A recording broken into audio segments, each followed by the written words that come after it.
Hello everyone, welcome back to SD canvas to a new video. তো আশা করি সকলে সুস্থ সবল আছো আর সকলের প্রিপারেশন খুব ভালো মতো চলছে। আমিও ভালো আছি। শরীর এখন আগের থেকে অনেকটা বেটার। একজন লিখেও ছিল কমেন্টে, তো এখন মোটামুটি ভালো আছি। গলাটা বসে আছে, গলাটা ঠিক হয়ে গেলেই ফিট। তো আজকের ভিডিওতে তোমাদের সাথে শেয়ার করব একটা মেসেজ একজন রিপোর্টারের থ্রুতে এসেছে, যেটা এস্টেটের এক্সাম রিলেটেড কবে নাগাদ হতে পারে, যেটা নিয়ে তোমরা খুবই চিন্তিত। তো সেই বিষয় নিয়ে ডিসকাস করব। আর আগের ভিডিওর কমেন্ট সেকশনে তোমরা যে ডাউটগুলো লিখেছিলে সেই ডাউটগুলো নিয়ে অবশ্যই ডিসকাস করব। তো ভিডিওতে কন্টিনিউ থাকো লাস্ট অবধি, তো সব কিছু তোমরা জানতে পারবে। আচ্ছা, তো প্রথমেই একজনের কমেন্ট, যেই কমেন্টে লিখেছে হিস্ট্রি সাবজেক্ট তার, তো 11-12-এ মানে বিপিএসসির সিলেবাস কোথায় পাওয়া যাবে। তো আমি কালকের ভিডিওতেও বলেছিলাম, দেখো এস্টেটের যে সিলেবাসটা রয়েছে সেই সিলেবাসটার হচ্ছে ডেপথ বেড়ে যাবে বিপিএসসিতে আলাদা করে ওয়েবসাইটে সিলেবাস পাবে না তোমরা। তো তার জন্য তোমাদেরকে এস্টেটের যে সিলেবাসটা রয়েছে সেটা আরো ডেপথে, যারা 11-12 দিচ্ছ তাদেরকে তো গ্র্যাজুয়েশন লেভেল অবধি মানে নলেজ রাখতেই হবে। পোস্ট গ্র্যাজুয়েশন থেকেও কিছু কিছু কোয়েশ্চেন্স আসবে। তো এই আর যারা 9-10 অবধি দেবে তাদেরও 11-12 পুরো একদম ভালো মতো মানে জানা থাকতে হবে, নলেজ রাখতে হবে। এই হচ্ছে সিলেবাস, ঠিক আছে। আচ্ছা, এবার এস্টেট সম্পর্কে যেটা খুবই ইম্পর্টেন্ট আজকের ভিডিওর টপিক হিসেবে, যে এস্টেট এক্সামটা কবে হতে পারে, তো সেই নিয়েও একটা যে মেসেজ যেটা আজকে এসেছে রিপোর্টারের থ্রুতে, সেটা আমি এখানে দেখিয়েও দিচ্ছি। তো ব্যাপার হচ্ছে 20 তারিখ মানে 20th মে একটা একটা সম্ভাব্য ডেট 20th মে, ঠিক আছে। তো সেই তারিখ থেকে এক্সাম স্টার্ট হওয়ার পসিবিলিটি রয়েছে। আচ্ছা, তাহলে এক্সামের আগে তো এক্সামের নোটিফিকেশন আসবে, সেটা কবে নাগাদ আসতে পারে সেটারও একটা সম্ভাব্য ডেট। আমি বারবার বলছি এটা সম্ভাব্য ডেট, হ্যাঁ চান্সেস আছে বেশি। তো নোটিফিকেশন আসার সম্ভাব্য ডেট হচ্ছে 15th মে 2024। তো 15th মে 2024 নোটিফিকেশন আসবে, আর 20th মে 2024 এস্টেট এক্সাম কন্ডাক্ট হবে, ঠিক আছে। তো এই হচ্ছে সম্ভাব্য ডেটের একটা মেসেজ আজকে রিপোর্টারের থ্রুতে এসেছে। আর আরেকটা ব্যাপার যেটা, সেটা হচ্ছে 29th মে থেকে 4th জুন অবধি কোনো এক্সাম হবে না, ঠিক আছে। কারণ ভোটের কাউন্টিং এগুলোর জন্য ওই টাইমের যে গ্যাপটা সে তার মধ্যে কোনো এক্সাম রাখা যাবে না। তো এই হচ্ছে এস্টেট রিলেটেড আপডেট। এবার নেক্সট যে আরেকটা ডাউট, আরেকজনের ডাউট, সেটা নিয়ে ডিসকাস করি।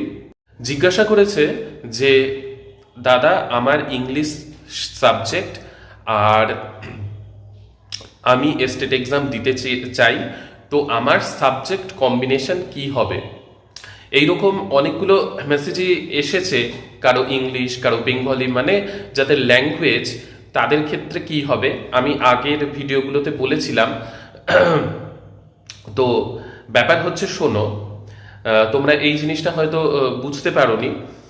দেখো, ল্যাঙ্গুয়েজ যাদের সাবজেক্ট তাদের কোয়েশ্চেন্স তো ওই ল্যাঙ্গুয়েজেই আসবে, মানে বেঙ্গলি যাদের সাবজেক্ট তাদের বেঙ্গলিতেই কোয়েশ্চেন্স আসবে। তাদের এমন নয় যে তাদের ইংলিশে টার্মগুলো আসলো, এরকমটা নয়, ঠিক আছে।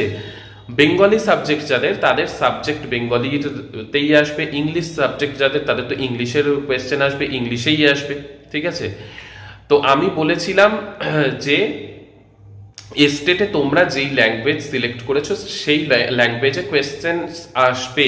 তার মানে এই নয় যে বেঙ্গলি যাদের সাবজেক্ট তাদের সাবজেক্টের যে কোয়েশ্চেন্সগুলো সেগুলো ইংলিশে কি করে দেবে, সেগুলো বেঙ্গলিতেই থাকবে, ঠিক আছে। শুধুমাত্র জিকে জিএস পোর্শন আর আর্ট অফ টিচিং এগুলো যাদের বেঙ্গলি সাবজেক্ট তাদের ইংলিশে যদি সিলেক্ট করে থাকো এস্টেটে ল্যাঙ্গুয়েজ হিসেবে, তাহলে সেই কোয়েশ্চেন্সগুলো ইংলিশে আসবে। আশা করি বোঝাতে পারলাম। তো বেঙ্গলির ক্ষেত্রে বেঙ্গলিতে কোয়েশ্চেন্স আসবে সাবজেক্টের, ইংলিশের জন্য ইংলিশে কোয়েশ্চেন্স আসবে সাবজেক্টের। আর আরেকটা কথা, বেঙ্গলি অ্যান্ড ইংলিশ যে লিখেছে সে ইংলিশেরই, যে দাদা সাবজেক্ট কম্বিনেশন কি চুজ করতে হবে এই ব্যাপারটা তো ঠিক বুঝলাম না। তোমাদের জন্য সাবজেক্ট কম্বিনেশন নয়, বেঙ্গলি ইংলিশ এদের কোনো সাবজেক্ট কম্বিনেশন হয় না, ঠিক আছে? তোমাদের জন্য সাবজেক্ট কম্বিনেশন নয়, তোমাদের জন্য শুধু তোমাদের সাবজেক্টটাই, সেই তোমাদের সাবজেক্ট থেকেই কোয়েশ্চেন্স আসবে। আর সাবজেক্ট কম্বিনেশন তাহলে কাদের জন্য সেটাও একটু ক্লিয়ার করে দিই। তো সাবজেক্ট কম্বিনেশন হচ্ছে যাদের 9-10-এ বা 6-8-এর জন্য মানে দেখো, একটা হয় সায়েন্স সাবজেক্টের টিচার, একটা হয় ম্যাথ সাবজেক্টের টিচার, তো আর হচ্ছে সোশ্যাল সায়েন্সের জন্য মানে এসএসটির জন্যও কিন্তু রয়েছে সাবজেক্ট কম্বিনেশন। তো এইগুলোর জন্য সাবজেক্ট কম্বিনেশন রয়েছে। সায়েন্সের জন্য যেমন সাবজেক্ট কম্বিনেশন রয়েছে যে বায়োলজি পড়ে থাকতেই হবে, তার সাথে কেমিস্ট্রি ফিজিক্স থাকলেও হবে, কিন্তু বায়োলজি মাস্ট। আবার ম্যাথ সাবজেক্টের জন্য যাদের ফিজিক্স অনার্স তাদের তো বায়োলজি থাকে না, তো ফিজিক্স অনার্স যাদের তাদের কিন্তু তারা সায়েন্সের টিচার হিসেবে অ্যাপ্লাই করতে পারবে না, তারা করবে ম্যাথের টিচার হিসেবে। সেই রকমই এসএসটির টিচার সোশ্যাল সায়েন্সের টিচারের জন্য হিস্ট্রি বা জিওগ্রাফির মধ্যে পড়া থাকতেই হবে যে কোনো একটা সাবজেক্ট গ্র্যাজুয়েশনে, তার সাথে তোমার ইকোনমিক্স থাকতে পারে, পলিটিক্যাল সায়েন্স থাকতে পারে। তো এগুলো হচ্ছে সাবজেক্ট কম্বিনেশন। এদের মানে এই যে টিচার যে রিক্রুটমেন্ট হবে সোশ্যাল সায়েন্স, সায়েন্স, ম্যাথস, তো এগুলোর জন্য রয়েছে সাবজেক্ট কম্বিনেশন। বেঙ্গলি ইংলিশের জন্য কোনো সাবজেক্ট কম্বিনেশন নেই, তোমাদের সাবজেক্টটাতেই তোমাদের সাবজেক্টের কোয়েশ্চেন্স আসবে। তো ক্লিয়ার হতে পারলে নিশ্চয়ই এই ব্যাপারটাও। এবার নেক্সট কোয়েশ্চেনে চলে যাই। চাইল্ড ডেভেলপমেন্ট অ্যান্ড পেডাগজি মানে যেটা আর্ট অফ টিচিং এর পোর্শন, সেটা কোন বই থেকে পড়বো, এইটা অনেকের প্রশ্ন। তো আমি বারবার করে একটাই কথা বলেছি যে দেখো, সেই রকম ভালো কোনো বই কিন্তু মার্কেটে এখনো পর্যন্ত আসেনি পার্টিকুলার এই টপিকটার উপর বেস করে। আর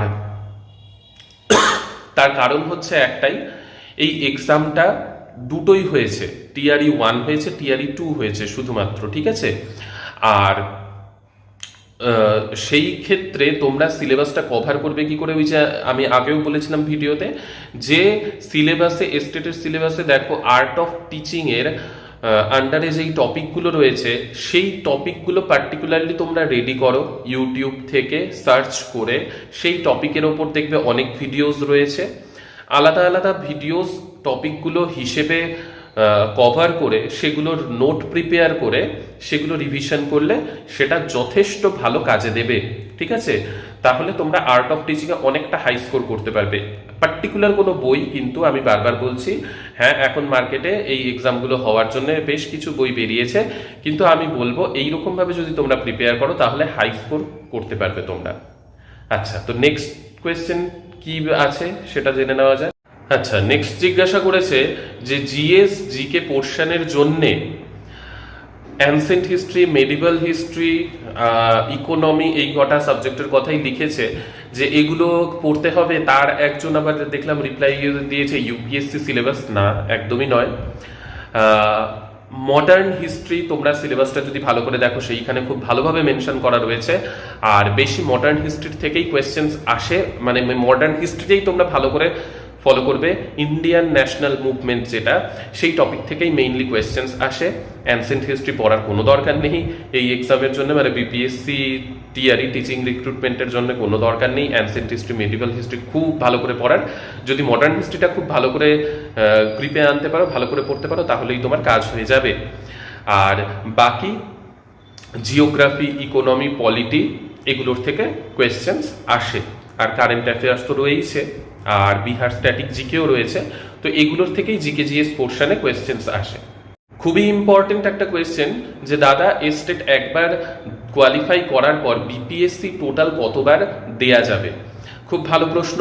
তো এর উত্তর হচ্ছে এটাই যে স্টেট ক্লিয়ার করার পর তোমরা বিপিএসসি দিতে পারবে। তো সেই বিপিএসসি আপাতত হিসেবে প্রথমে 3 বারের কথা উঠেছিল, তো সেইটা 5 বার করার কথা রয়েছে। তো আপাতত ধরে রাখো যে 5 বার দিতে পারবে, 5 বারটাই ফাইনাল হবে, 5 বার দিতে পারবে, ঠিক আছে, তার থেকে হয়তো এক্সটেন্ড যদি হয় আমি ভিডিওতে অবশ্যই জানিয়ে দেব, কারণ প্রথমে 3বারের কথা হয়েছিল ফাইনাল, তারপর সেটাকে 5বার করার কথা উঠেছে, 6বার অনেকে করার জন্য মানে মানে বলেছে, তো সেটা আপাতত 5বার হিসেবে ফাইনাল আছে, সেই নিয়ে তোমরা চলো।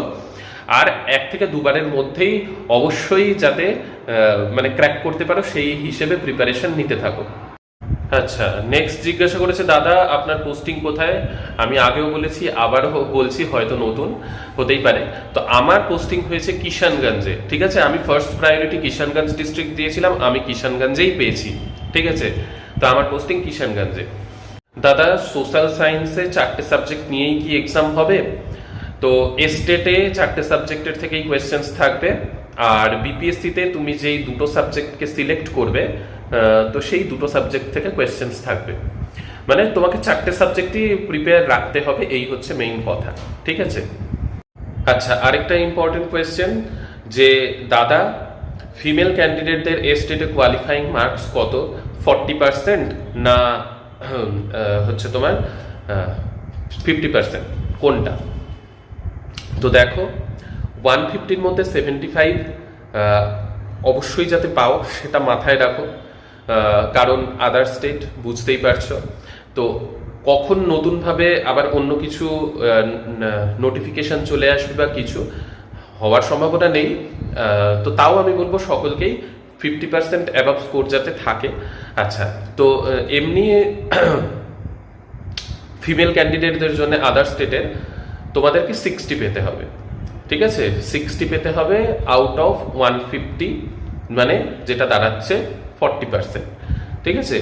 কিন্তু আমি বারবারই বলছি 75-এর ওপরেই রাখার চেষ্টা করবে, সেই রকম হিসেবে এক্সাম দেবে যাতে যতটা হাইয়েস্ট স্কোর করা যায় সেটা তো অবশ্যই করবে সকলে, কিন্তু 75-এর কম না রাখারই চেষ্টা করবে। মাথায় ঢুকিয়ে রাখবে না যে ফিমেল ক্যান্ডিডেটদের 75, তো আমরা সেই রকম ভাবে, একদমই নয়।